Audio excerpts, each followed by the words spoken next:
Que o Senhor seja conosco, nos abençoe, nos guarde, nos envolva na sua proteção.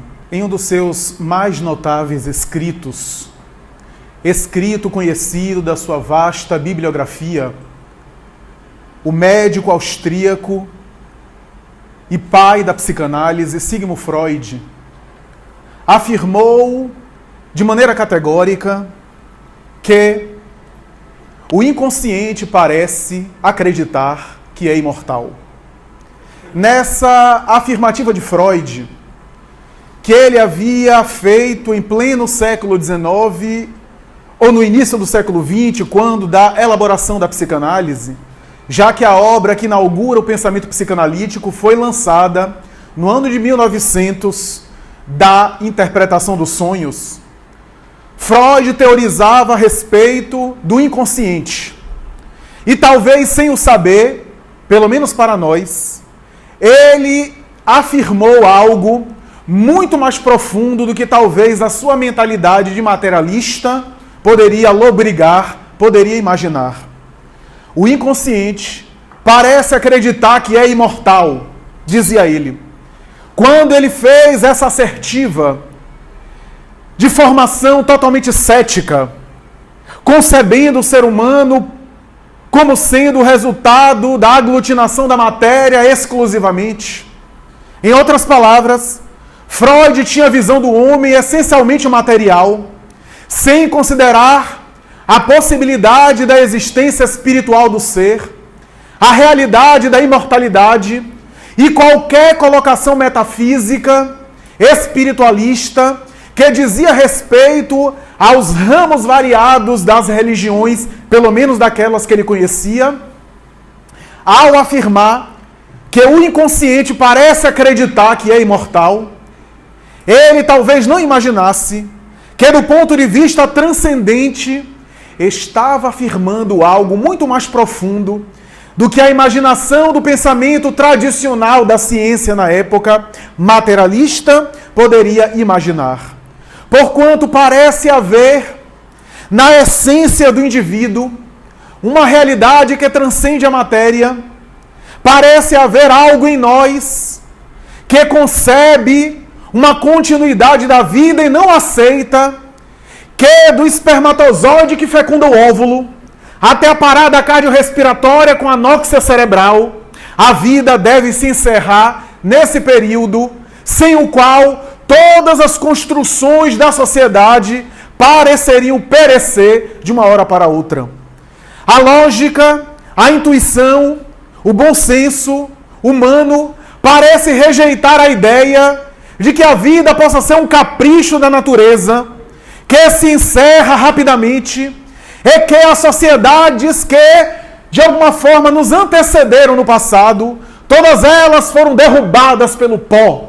E as grandes construções culturais, de Cartago à Babilônia, da Grécia à Roma Antiga, as grandes manifestações das sociedades que deixaram para as gerações por-vindouras uma série de elementos culturais, filosóficos, artísticos, todos eles sem nenhum sentido, já que a vida se acaba ao capricho da natureza e da desagregação molecular. É, portanto, uma afirmativa que Freud havia estabelecido, talvez examinando o inconsciente humano de maneira profunda, e talvez sem o saber, percebendo, ou chegando próximo, na realidade transpessoal da criatura, que ele não pôde completar de maneira total na sua época, mas foi o seu discípulo, o psiquiatra suíço Carl Gustav Jung, que talvez melhor ampliou, em nossa forma de entender, o pensamento da psicanálise tradicional, porque considerando também elementos que a psicanálise tradicional rejeitava, Jung, que tinha uma herança familiar, toda ela voltada para tradições espirituais, seu pai que dava sermão protestante em uma igreja luterana, e que era vítima de transes profundos, graças aos quais ele escrevia antes aquilo que iria proferir na sua prédica na manhã seguinte na igreja que habitava. A sua avó, que também parecia ser portadora de uma sensibilidade dessa ordem, e ele, que parecia também ser uma espécie de sensitivo, que vivia sempre em conflito, porque ora a sua formação materialista, científica, de psiquiatra de pleno século XIX, ora as suas experiências anômalas, heterodoxas, não convencionais, pareciam sacudi-lo, fazendo ele entrar em conflito durante toda a sua existência, ora aceitando a realidade de algo transcendente como ser humano, ora rejeitando essas mesmas experiências como cientista e como psiquiatra, e tentando equacionar os fenômenos que aconteciam nele, elaborou a tese do inconsciente coletivo, dos arquétipos, que são padrões universais que se repetem na cultura segundo a sua conceituação. Os arquétipos são elementos, padrões humanos que se repetem ao longo das gerações e que se apresentam de diferentes formas, mas cuja essência e a mensagem é a mesma. Jung tentava equacionar as experiências que ele tinha fora do corpo, de intuição, de pré-cognição, de retrocognição, experiências parapsicológicas, experiências paranormais, e mais adiante, no entanto, elaborando aquele que é o cerne central da sua teoria, vai se debruçar sobre a palavra Selbst em alemão, traduzida para o inglês self em português, em inglês, que no português traduzida significaria algo parecido com o si mesmo, e ele vai conceituar que enquanto Freud estabeleceu, na sua forma de entender, uma psicologia do ego, tentando de alguma forma esquadrinhar e examinar as manifestações do ego humano, o que são naturalmente manifestações muito válidas, a sua meta, o seu objetivo não era fazer uma psicologia do ego. A sua era uma psicologia do self. E ele, para definir o que é que ele chamava de self, vai dizer: o self é a parte mais profunda da personalidade. Enquanto o ego são o conjunto de elementos que foram estruturados ao longo da vivência do indivíduo nos padrões familiares, nas relações sociais, na interação com a criança em relação às figuras parentais, na sua socialização, graças aos quais o indivíduo vai internalizando os seus valores, os seus padrões, as suas referências, e graças a esse conjunto de coisas que forma esse senso de identidade social com o qual ele é conhecido, o ego, o self, é a parte interior dessa personalidade. É aquilo que nós temos de mais profundo. O ego, dizia Jung, é a exteriorização de uma parte do self, que é uma totalidade psíquica, que é uma realidade. É como se o self fosse o regente, o maestro do ego, da consciência, da vida objetiva, da vida exterior. Nessas palavras fantásticas, Jung mais tarde vai dizer que identificar-se com o self através do ego, porque o ego é o elemento consciente, objetivo, é o elemento que delibera, que escolhe, e é o ego que faz essa viagem. Identificar-se com o self é conseguir a integração da totalidade psíquica, consciente e inconsciente. E essa é a meta da psicologia analítica, ou também chamada psicologia junguiana, ou também chamada psicologia profunda, em relação ao self, que é a parte mais profunda de nós mesmos. Mais tarde, examinando o self, ele vai comparar o self numa metáfora arquetípica à tradição do velho sábio, a tradição daquele indivíduo que é o xamã, que é o guru, que é o feiticeiro, que é o orientador, que é o ancião, que é o guia espiritual, que está presente em todas as culturas, essa tradição da sabedoria, da espiritualidade, que de alguma forma conduz ou encaminha a criatura ao encontro dela mesma. E mais tarde, numa obra chamada Aion, o simbolismo do self, onde ele vai fazer uma análise profunda sobre essa parte da sua teoria, ele vai dizer que é na experiência religiosa que vamos encontrar padrões que melhor desenham, representam e simbolizam o self. Porque a busca das religiões, dizia Jung, é a busca pelo todo, pela totalidade, representado no transcendente, no divino ou na busca de Deus. Deus, para a psicologia junguiana, seria a totalidade, que o indivíduo busca dentro, através de um meio externo. e na obra Resposta a Jó, uma das obras-primas da sua carreira, que ele próprio depois declarou: não fui eu quem escreveu essa obra. Eu fui tomado por uma coisa que escreveu por mim. Se existe alguma coisa como um espírito, esse espírito deve ter me pegado pela nuca e me obrigou a escrever em 3 dias e 3 noites, após o que a minha problemática hepática, minha febre cessaram completamente. Em resposta a Jó, ele faz uma análise simbólica desse símbolo da paciência, como ficou na tradição bíblica. Esse modelo, que possivelmente não foi uma pessoa, foi um símbolo estruturado na tradição judaica e mais tarde judaico-cristã. Essa história mitológica de Jó, que estabelece-se em uma espécie de provação permitido pela divindade, que é tentado pelo mal, na figura mitológica também de Satanás, e que naturalmente demonstra sua força, sua fé nas suas lutas interiores. E ele examina de maneira simbólica que Jó seria o ego. Satanás seria as suas sombras, o seu inconsciente, aquilo de que ele tem medo de conhecer, de enfrentar, de descobrir as nossas sombras internas, os nossos demônios. E Deus seria a busca pelo self, a totalidade. E fazendo uma análise profunda, ele vai chegar à conclusão que em todas as tradições o elemento religioso ajudaria a criatura nessa busca do self. A minha preocupação, dizia Jung, não é se existe Deus ou não existe Deus exterior. Se há ou não um criador do universo, porque esse não é o meu papel, dizia ele como psicólogo e como psiquiatra. Não é o meu papel provar a existência de Deus ou não, e não estou preocupado com isso. O que eu quero dizer é que a experiência religiosa faz com que o indivíduo busque a totalidade psíquica dentro dele. Que há uma experiência espiritual interna. Se existe uma externa, eu não quero nem saber. O que eu quero saber é que existe uma experiência interna. Há um Deus interno que precisa ser encontrado. Esse Deus interno, talvez sabendo, tendo consciência, porque ele tinha um conhecimento enciclopédico, conhecia tudo que é tradição, talvez ele sabia que ele estava reproduzindo Platão nas marcas do mundo das ideias, no sentido simbolizado no mito da caverna, na libertação, na luz que se encontra, na saída da sombra. E Platão e mais tarde os neoplatônicos falavam de um Deus interno que deveria ser descoberto.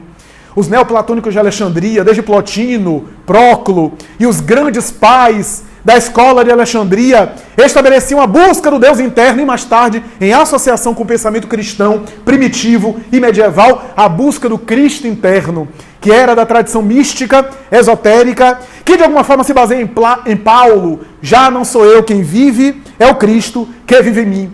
Jung, inclusive, vai dizer que Gandhi, por exemplo, é um símbolo muito interessante da busca do self, da busca da totalidade.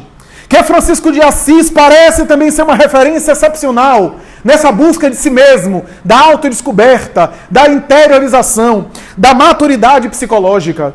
Vai dizer que essa busca do self é muito bem simbolizada no luminoso de Paulo na estrada de Damasco, quando ele entra em contato com o numen, a dimensão divina que existe no interior da criatura. A palavra luminoso vem do teólogo alemão Rudolf Otto, que ele pescou da obra de Otto, numa obra chamada O Sagrado, para introduzir na sua psicologia analítica que numen, de luz, de transcendente e de espiritual, luminoso seria a experiência do transcendente interior, do divino dentro, do espiritual interior. E vai dizer que a estrada de Damasco é um símbolo dessa busca do luminoso. E é em Jesus, na mesma obra referida, que Jung vai dizer que em Cristo, se ele existe ou não existe, porque na época de Jung ainda havia dúvida se Cristo realmente existiu, se foi uma pessoa ou foi um mito que foi inventado do povo hebreu. Hoje não há dúvidas entre os historiadores sérios que Jesus foi uma personagem histórica que realmente existiu. Mas na época de Jung havia essa dúvida. Ele vai dizer: se existiu ou não existiu Cristo, pouco me importa também. O que me importa, no entanto, é que de todas as personagens históricas, ele parece ser o símbolo mais perfeito da totalidade psíquica, do self. Essas palavras de Jung deveriam influenciar mais tarde um psiquiatra italiano, católico, aliás, do começo do século XX, Roberto Assagioli, que vai dizer aos seus colegas pares: Jung já havia estabelecido isso, e eu repito para vocês, a experiência religiosa tem algo a nos ensinar, porque o ser humano é um animal religioso. É o único animal que tem religiosidade. Ele precisa de religiosidade para viver bem consigo próprio. E Roberto Assagioli, em luta contra a psicanálise, porque o termo psicanálise significa dissecar para analisar, ou seja, dividir para analisar partes. Ele propõe uma abordagem oposta, a psicossíntese. Integrar as várias sabedorias científicas e espirituais para entender o ser humano de uma maneira integral. Coisa que mais tarde, Ken Wilber, que ainda está vivo, o grande teórico da consciência, vai propor também com uma respeitabilidade incomparável. De alguma forma unindo e integrando as sabedorias orientais e ocidentais. Na época de Assagioli, logo depois, um físico nuclear, que foi inclusive participante e acompanhou o movimento hippie de contracultura, esse homem da Califórnia, que era herdeiro da mentalidade de São Francisco, a mentalidade alternativa, e que mais tarde vai enveredar pela física quântica, pela física nuclear, Fritjof Capra, lança o ponto de mutação, tal da física, dizendo que o que os físicos quânticos, na sua integração com o todo, através do exame das partículas subatômicas, conseguiram perceber que aquilo que existe no infinitamente pequeno, e existe no infinitamente grande, há uma integração com o todo, a ponto de o psiquismo do indivíduo interferir na matéria, mesmo sem ele se dar praticamente conta. A consciência interfere na matéria, daí observador e observado, ou observador e objeto, não são coisas tão estanques, porque o observador é observado pelo objeto que observa. Eu sei que é confuso, dá para enlouquecer, mas é assim mesmo. E à medida que ele observa o objeto, que ele observa também, a observação muda somente pelo seu olhar, através do exame das partículas quânticas. Quando alguém olha o fenômeno, a partícula se comporta diferente em comparação quando a mesma pessoa não está observando o fenômeno. O que fez com que ele pudesse estabelecer padrões extraordinários, a física quântica, aliás, e Capra vai dizer o que a física quântica hoje está conseguindo comprovar. Os budistas, os hinduístas, os meditadores, 6.000 anos atrás até agora, já tem chegado à mesma conclusão, que tudo está integrado, que há uma espécie de integração com tudo e que o psiquismo influencia na matéria. Essas realidades abalaram os padrões da física, os padrões da ciência, colaborando com o surgimento de uma nova mentalidade cultural. Foi a partir da década de 80, no entanto, com aparelhos sofisticados de tomografia com emissão de fótons e mais tarde de pósitons, e hoje a neuroimagem funcional, onde a pessoa coloca um aparelho no cérebro, a pessoa pensa em uma coisa e determinada área do cérebro relacionada com aquela função mental, ou comportamental, ou motora, ou física, ou sensorial, é acionada a ponto de a gente ter uma ideia de como o cérebro funciona a partir da forma de pensar, de funcionar, de imaginar, de memorizar do ser humano. A partir disso, começaram uma série de experiências a partir de investigações, inclusive na área religiosa. Foi Michael Persinger, que através de exames e até de uma curiosidade, pedindo algo curioso para um paciente, exclamar algumas coisas, e quando o paciente começou a exclamar verbos e expressões religiosas, uma área do cérebro produzia fótons, literalmente iluminava-se. Ele ficou tão intrigado que pediu para os seus voluntários fazerem a experiência 1000 vezes.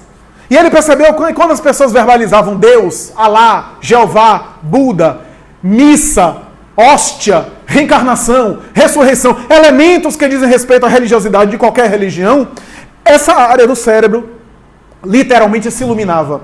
E ele então colocou o nome de ponto de luz naquele ponto cerebral. Mais tarde, conversando com seu colega, o psicólogo indiano Vilayanu Ramachandran, o grande teórico de autismo, esse homem que foi um dos grandes responsáveis pela elaboração da célula espelho, uma teoria para explicar o fenômeno do autismo atual, Vilayanu Ramachandran vai ficar tão empolgado que vai começar a fazer outras experiências e vai chamar aquele ponto do ponto de Deus.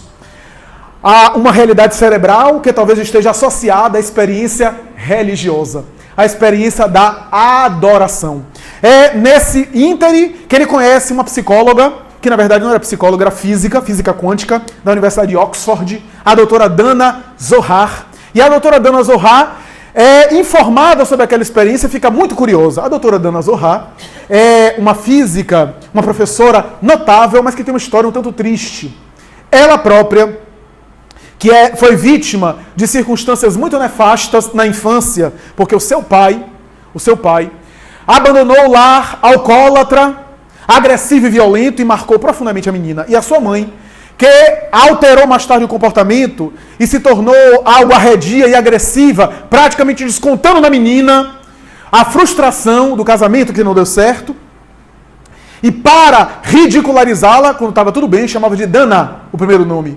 Mas quando estava enraivecida, para ridicularizá-la e desqualificava, chamava pelo sobrenome do pai, Zohar, que era uma forma de chasquinar-lhe o caráter e o comportamento. E um dia, alcoólatra também, a mãe se suicida na sua frente.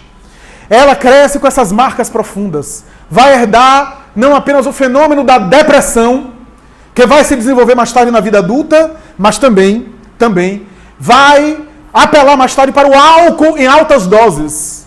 Várias vezes à noite ouvia a música de Bela Bartók, uma música estranha, complexa, e em alguns momentos angustiadas desse gênio compositor húngaro, que morreu de maneira trágica de leucemia, e bebendo altas doses de uísque para conseguir adormecer, porque os fenômenos depressivos não lhe deixavam dormir graças à insônia. Mais tarde teve o bom senso de procurar assistência psiquiátrica, assistência psicoterapêutica, começou a melhorar, casou-se com um psiquiatra, bem se vê. E aí, nesse ínter, se interessou mais tarde pelo mundo da psicologia, pelo mundo da psiquiatria, enveredou para tentar entender os fenômenos psicológicos, havia enveredado pela física para se afastar da religião, porque ela tinha ódio da religião, porque a sua família toda era religiosa e aconteceu toda essa tragédia. Ela havia brigado com a divindade. Mas na mecânica quântica ela encontrou uma ordem que parecia apontar para uma espécie de religiosidade, pelo menos ela pensava a princípio. E mais tarde ela vai enveredar para a psicologia, fez a graduação, pós-graduação, mestrado, doutorado, vai se tornar professora de psicologia da mesma Universidade de Oxford. E agora, psicóloga e física, ela examina aquele fenômeno com as neuroimagens. E depois de muito examinar, com uma população imensa, ela vai teorizar sobre essa experiência numa obra chamada Inteligência Espiritual. Ela vai dizer, existe o QI de Binet e de Simon, graças a cujos testes marcaram toda uma época. Existe o QE, Quociente Emocional, de Daniel Goleman e a sua equipe, a inteligência emocional. E existe o QS, que em inglês é spiritual.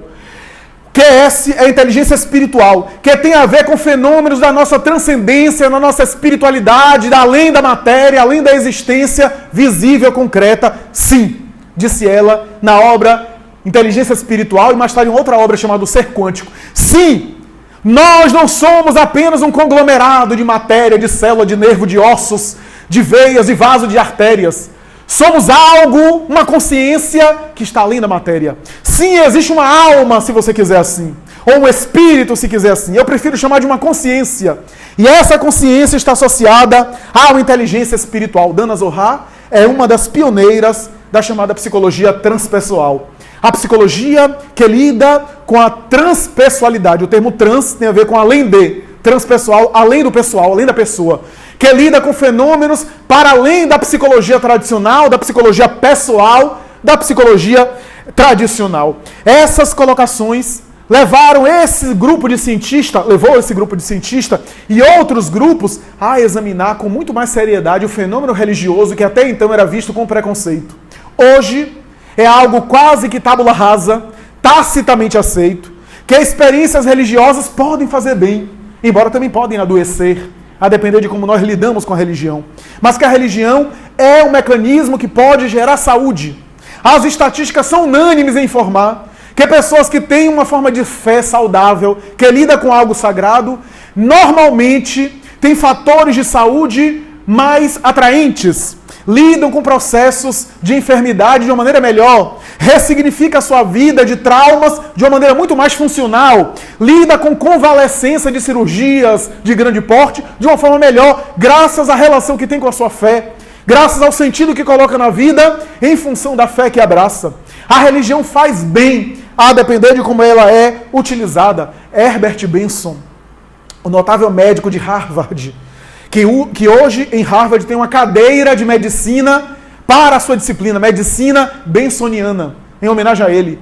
Fez experiências fantásticas de oração, de mentalização, onde pegava grupo de pessoas, pacientes enfermos, e se colocava um grupo de rabinos e pastores e padres para orar para essas pessoas. E dividia esse grupo em um grupo de pessoas que recebiam oração sem saber que estavam recebendo, um grupo de pessoas que recebiam oração sabendo que estavam recebendo a oração, mas não faziam nada. E um terceiro grupo de pessoas que recebiam oração, sabiam que tinha um grupo orando por eles e oravam também.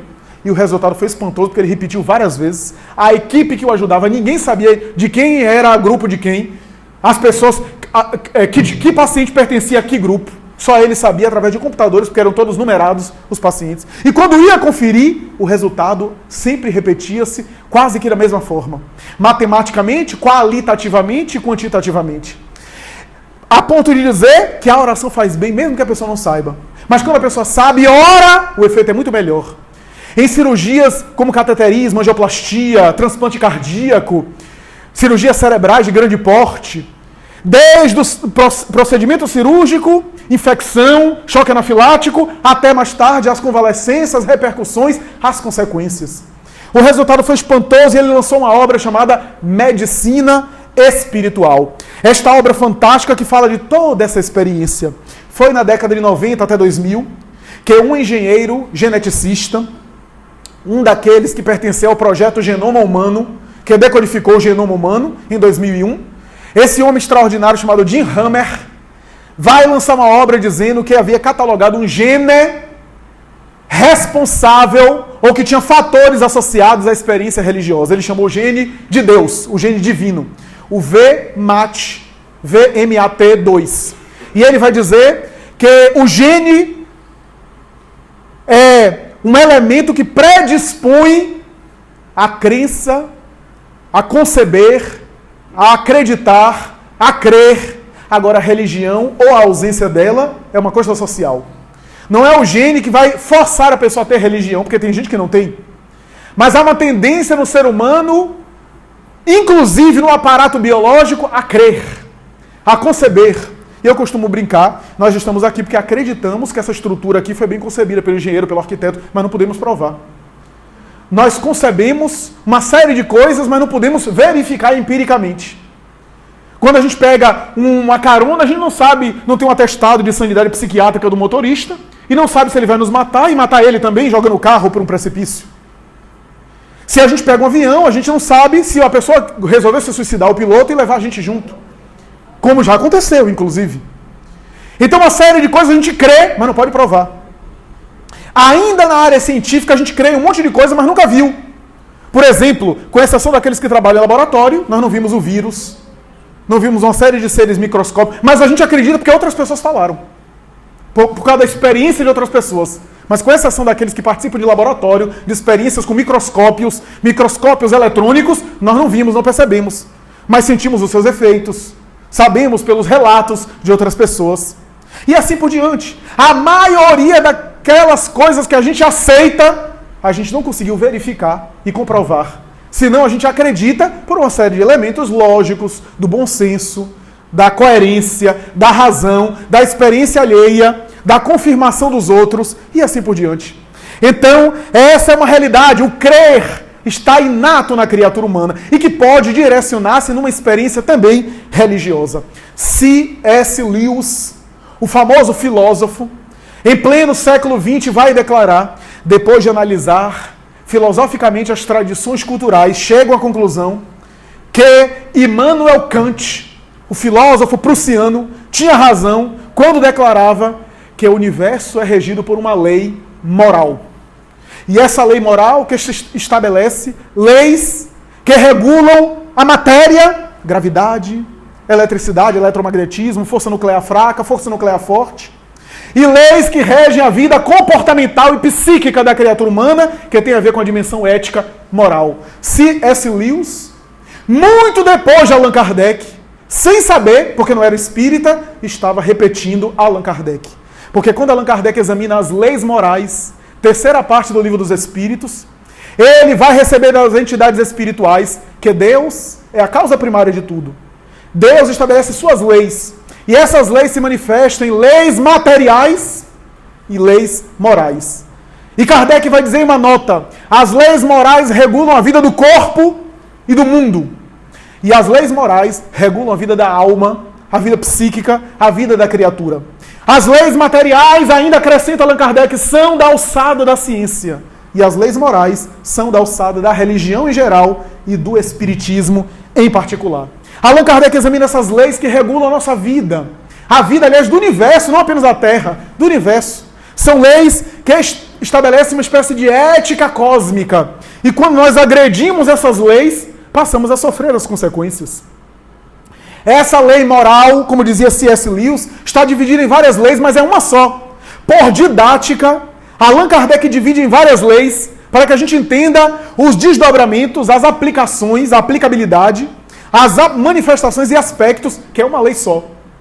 Porque os espíritos dizem para ele, é uma lei só, divina ou natural, ou se quiser, lei de amor.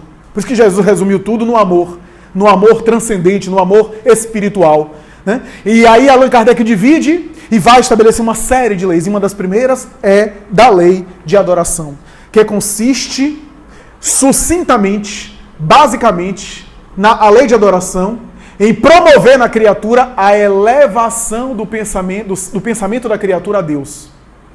Essa é a definição que Allan Kardec dá. E eu fico deslumbrado com a clareza, com a didática, com a objetividade, com a economia de palavras e com a lógica de aço do codificador da doutrina espírita. Lei de adoração, ele podia definir de diversas formas, mas ele define, consiste em elevar o pensamento a Deus. Porque a adoração é objeto e tema de todas as religiões. E quantos conceitos nós temos de religiosidade? Allan Kardec retira as superstições, retira as crendices, ele não se envolve nessas questões de religião particular. Ele quer a essência do pensamento religioso universal. Ele quer ir na fonte. Na tradição espiritual e religiosa de todas as religiões, vamos encontrar sempre práticas de culto exterior. A humanidade, ao longo dos tempos, sempre fez a adoração externa. E Allan Kardec resume em elevar o pensamento a Deus. E vai dizer que a lei de adoração é uma só, mas que o espírito, a depender do seu nível de maturidade e evolução, consegue conhecer e compreender essa lei, mais ou menos, a depender da sua infantilidade ou da sua maturidade espiritual. O que significa dizer que, à medida que o espírito evolui, melhor ele compreende a lei de Deus, inclusive a lei de adoração. Ou seja, a religiosidade, a espiritualidade, a divindade. Quanto mais o espírito é materializado, é grosseiro, é atrasado, mais material ele compreende o mundo espiritual, a vida após a morte e a divindade. Por isso que em povos mais primitivos, em culturas mais primárias, a concepção da divindade e da espiritualidade é também material, porque é a referência que o ser humano tem. Daí o fogo do inferno que arde, porque para o homem medieval aquilo era o pior dos sofrimentos. Era uma morte lenta, que consumia sem cessar, que tinha uma sensação de eternidade, e que também tem a ver com os conflitos sexuais, das paixões que ardem, e também a consciência de culpa de alguns religiosos. Então era a ideia do fogo, a labareda, né? E assim por diante. Tanto é que o céu é ainda mais difícil de conceber, porque se os sofrimentos já são muito materializados pela nossa materialidade, a plenitude espiritual é mais difícil ainda, porque o homem está mais distante ainda. Então concebia um céu de aposentadoria compulsória, um céu onde ninguém trabalha. Imagine que ficaria ouvindo Enya, ouvindo New Age, para a eternidade toda. Que saco! Que negócio mal. Imagina Nezita Barroso tocando para toda a eternidade. Não dá. Então era essa ideia, essa expectativa. Porque era para um homem da Idade Média, glória era não trabalhar, porque trabalho era coisa de escravo. Os nobres não trabalhavam. Os reis, era nobreza. Daí Deus era visto como um rei, centrado num trono. Era a concepção. À medida que a humanidade avança, melhor ele compreende a divindade, as leis morais e assim por diante. É isso que, por isso que em algumas culturas, a ideia de que o indivíduo que obedece a Deus, a Alá, vai chegar no paraíso e encontrar 10 virgens para o receber. Olha, quer dizer, o céu é um lugar de pessoas depravadas. Né?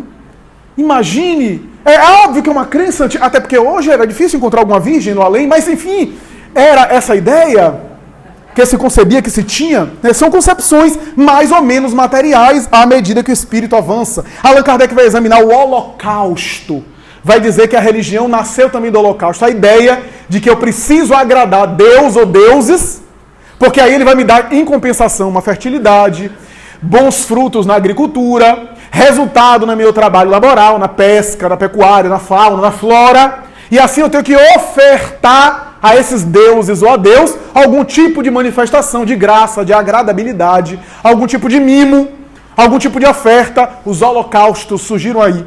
E Emmanuel, uma obra psicografada por Chico Xavier chamada Roteiro, vai dizer: tudo isso nasceu do medo. Porque a religião nasceu do berço rústico do temor. Emmanuel vai dizer assim. Ou seja, um medo de ser agredido, de ter esses deuses que o homem mais temia do que amava, fazia com que ele oferecesse holocausto. E esses holocaustos foram se desenvolvendo desde o sacrifício de vidas humanas, sacrifício de vidas animais, sacrifício de plantas, a gente herda isso, as flores que a gente leva ao cemitério. E Allan Kardec vai dizer, à medida que o espírito evolui, ele vai percebendo que o mais agradável sacrifício a Deus é o sacrifício das paixões. É o sacrifício da renovação moral para melhor. É o sacrifício do ego. Esse é o melhor sacrifício, é o sacrifício mais agradável a Deus. E dos cultos exteriores, o indivíduo vai optando pela interiorização. Allan Kardec aborda a oração. Vai dizer que a oração é um recurso da lei de adoração que nós temos à disposição. Qualquer pessoa, em qualquer situação, tem a oração como espécie de conexão Wi-Fi, para me utilizar de uma expressão atual, um WhatsApp espiritual, cuja mensagem é instantânea, que nós podemos enviar. E quase sempre a gente não utiliza esse recurso da oração.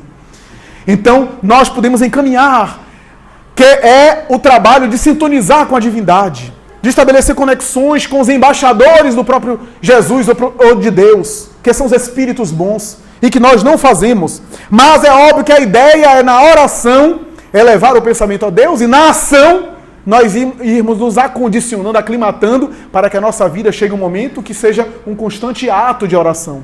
Que a gente não precise parar apenas para, em momentos, elevar a Deus o pensamento, mas estejamos integrados e conectados o tempo todo com a divindade. Porque o tempo todo a gente pode estar em espiritualidade, mesmo em uma tarefa, mesmo no churrasco do fim de semana em casa. A gente pode estar integrados com Deus. Porque o grande erro nosso, aliás, diz Emmanuel em uma das suas obras, Caminho, Verdade e Vida, Emmanuel vai dizer, o erro nosso milenar foi ter separado a igreja, o templo religioso, do trabalho mundano. E Emmanuel vai dizer, o nosso erro foi que a gente adorava Jesus na igreja e desprezava ele na oficina, no trabalho e em casa. Essa separação fez com que a gente errasse profundamente e chegássemos na vida espiritual mais tarde desolados. Porque achávamos que o culto de adoração era apenas na instituição religiosa. Jesus combateu tanto isso, tanto esse culto sagrado em locais, porque na época dele, na cultura hebraica, havia isso. As pessoas achavam que Deus, Yahvé, estava no poço de Jacó, outros achavam que estava no templo de Sião, outros achavam que estava no templo de Gerizim, na Samaria, outros achavam que estava no templo de Jerusalém. Havia debates teológicos. Por isso que quando ele está com a mulher samaritana, os samaritanos tinham brigas com os judeus achavam que estavam em um lugar, samaritanos em outro. Era uma briga histórica, secular.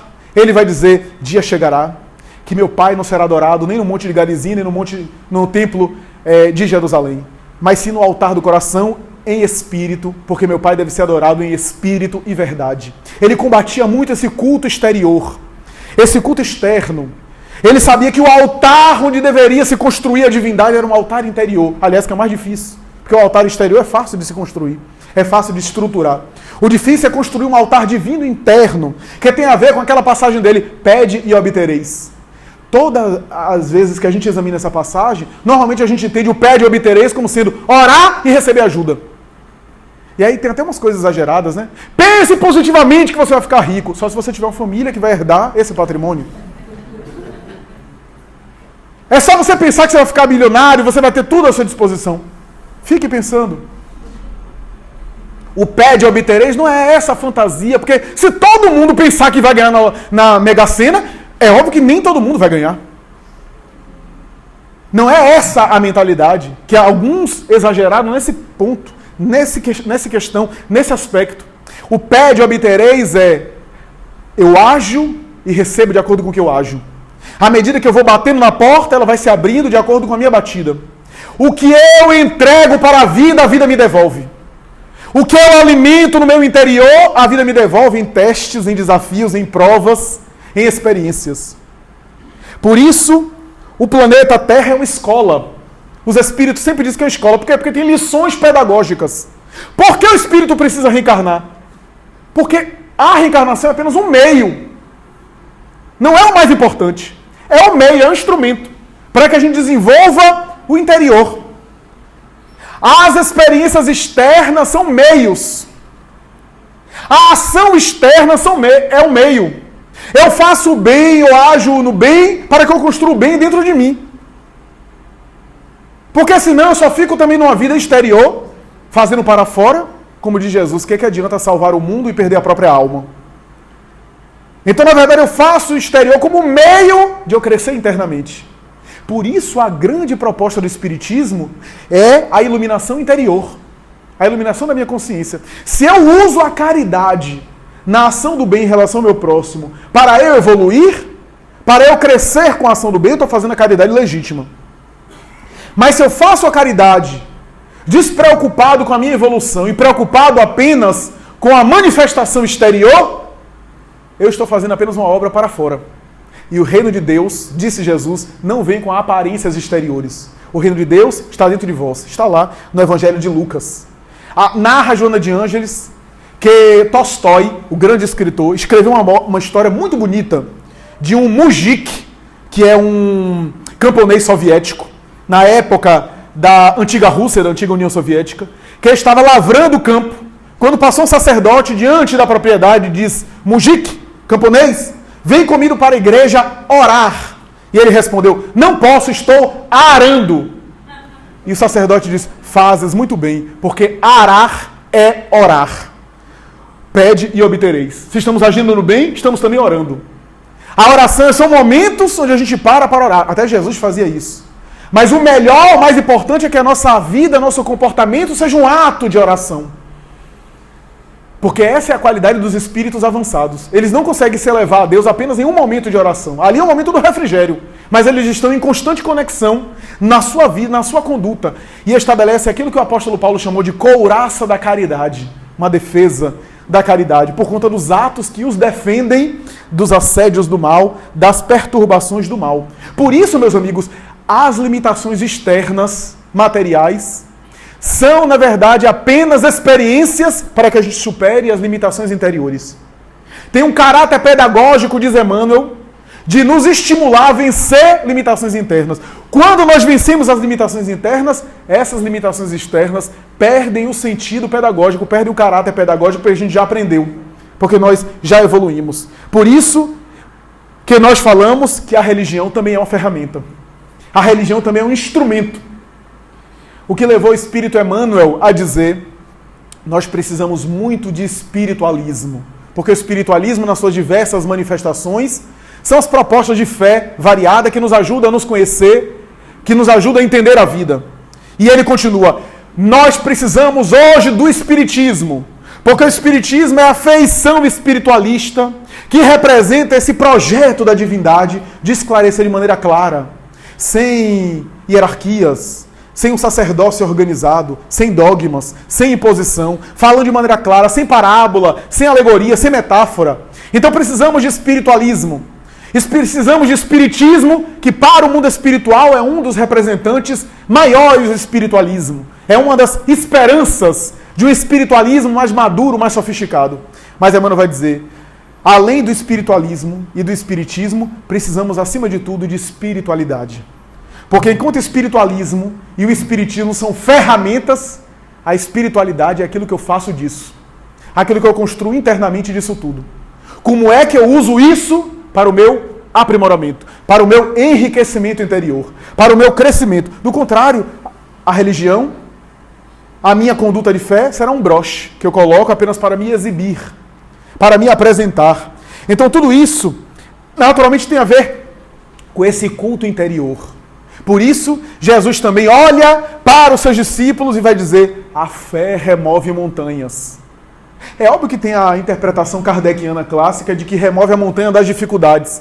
Mas é porque na época Deus era adorado em montes, como nós falamos, em templos e em montes. É como se Jesus quisesse dizer: a fé legítima tira os montes. Porque não serão nos montes que Deus será adorado, mas sim no altar do sentimento.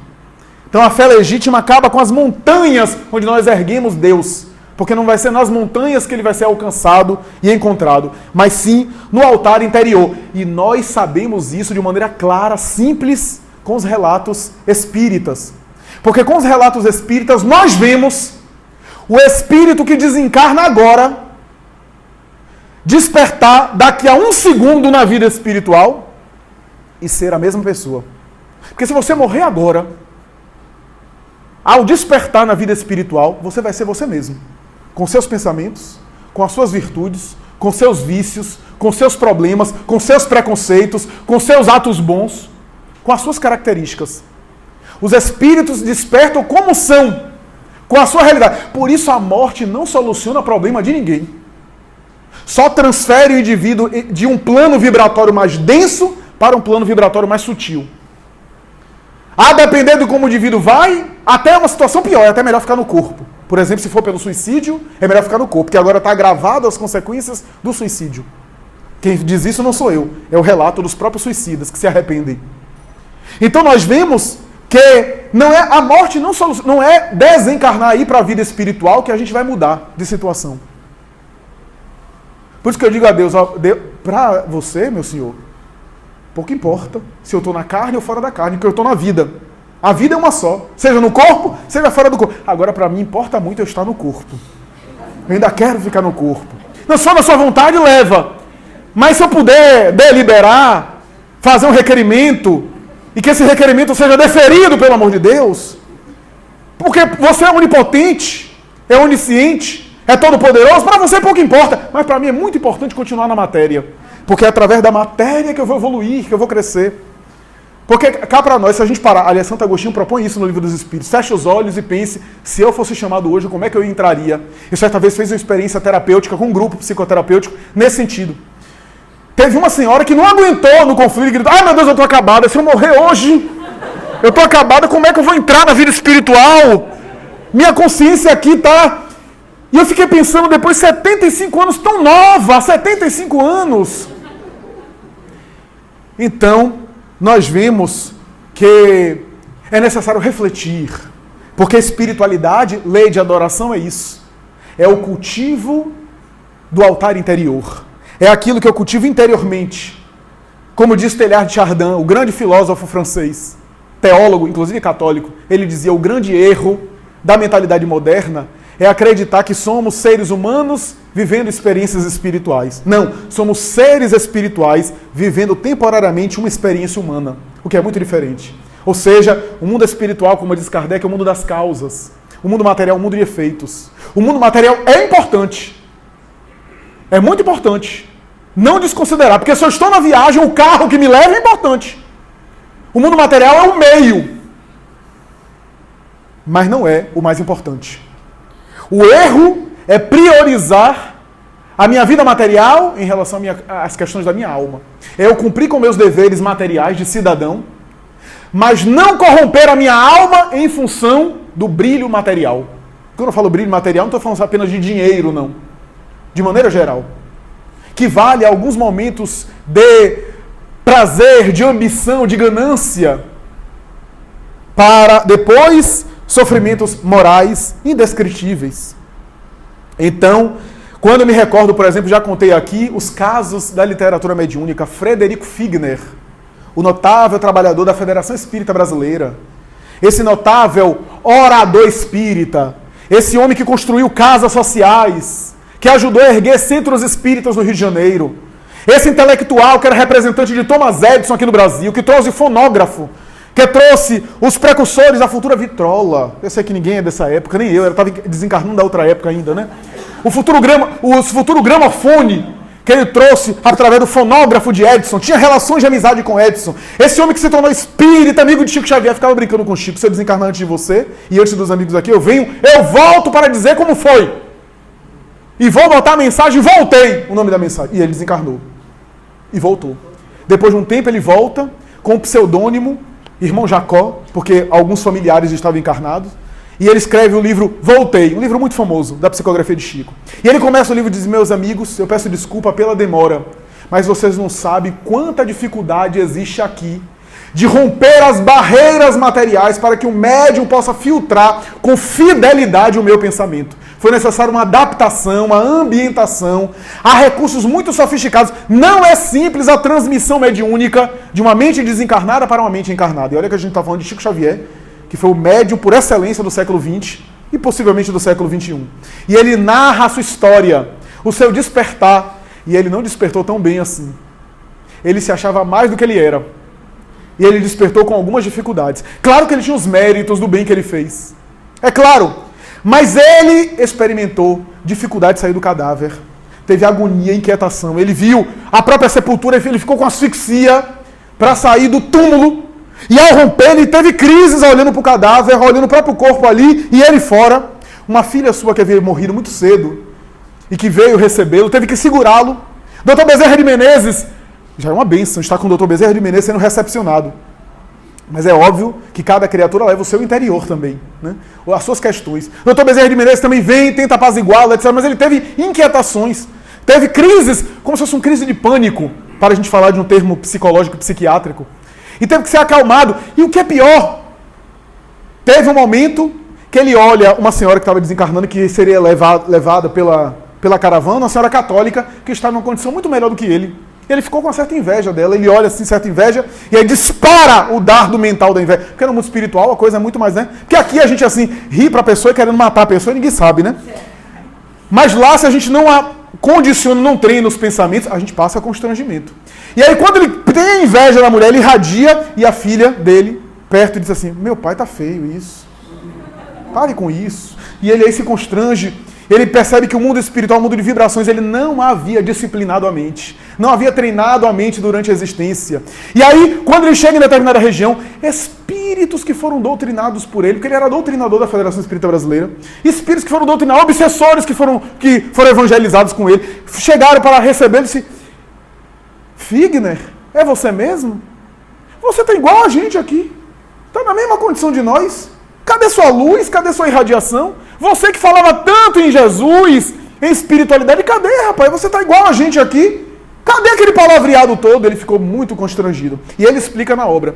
Ele havia trabalhado muito para o exterior, mas não havia trabalhado o seu mundo interno, o seu temperamento duro, a sua cólera, a sua disposição de se irritar. Não havia feito pelo interior aquilo que ele havia feito para o exterior. Repitamos, o exterior é ferramenta. É o meio que eu utilizo na ação do bem, na ação da caridade, para eu me melhorar. Para eu me aprimorar. Até porque se eu não ajudar na obra social, outra pessoa ajuda. Eu não sou insubstituível. Ali é bom para que eu possa crescer. Ajudando o meu próximo, treinando fraternidade, treinando generosidade, treinando altruísmo, sendo um pouco mais generoso, desapegando. Então, na verdade, o próximo é um grande benfeitor meu que me ajuda ao ajudá-lo, a eu também exercitar afeto, desenvolver amor, renúncia e assim por diante. Então, quando nós vimos esse relato de Otília Gonçalves, aqui na Bahia, Além da Morte, psicografia de Valdo Franco, um relato muito parecido, trabalhadora da Mansão do Caminho, etc. E ao desencarnar, teve asfixia, ficou presa ao cadáver, agoniada, angustiada, e chegou a renunciar à vida dela em determinado momento para morar na Mansão do Caminho, sendo mãe adotiva de algumas crianças órfãs. Mas ela explica na obra que em determinado momento ela ora com muito fervor, e irmã Liebe em alemão significa amor, irmã Sheila. Aparece a enfermeira alemã e desliga os últimos laços que aprende na matéria e a leva. E ela explica que apesar dos últimos anos, os últimos 4, 5 anos de dedicação ao bem, ela não conseguiu superar algumas marcas com as quais ela havia viciado o seu sentimento. Algumas posturas, alguns vícios mentais, alguns comportamentos que ela tinha interiormente, a impaciência, a intolerância, a irritabilidade. E aquilo contou muito, o apego, porque depois de toda uma vida material, aqueles últimos anos não foram suficientes para fazer com que ela separasse. Porque a questão aqui não são anos no sentido matemático, mas é a cota de sentimento que eu coloco. É a intensidade do meu devotamento que faz eu evoluir, que faz eu crescer. Então é claro que ela foi amparada, mas não foi suficiente para desapegar totalmente dos laços materiais. E ela fala sobre isso. O que é que eu quero dizer com tudo isso? Que a lei de adoração nos ensina a um culto interior, a um culto de espiritualidade interior, a um culto cujas vitórias ninguém verá, que não vamos ter aplausos, porque são lutas internas, não vamos ter curtidas no Facebook e no Instagram, porque são lutas interiores que ninguém verá, mas que formarão a nossa palma da vitória, a nossa paz de consciência, a nossa pacificação do sentimento ao longo dos tempos. Tudo isso deve ser pensado. Na lei de adoração, o objetivo maior é elevar o pensamento acima da terra, identificando-nos com a vida espiritual que nos aguarda mais cedo ou mais tarde. Muita paz.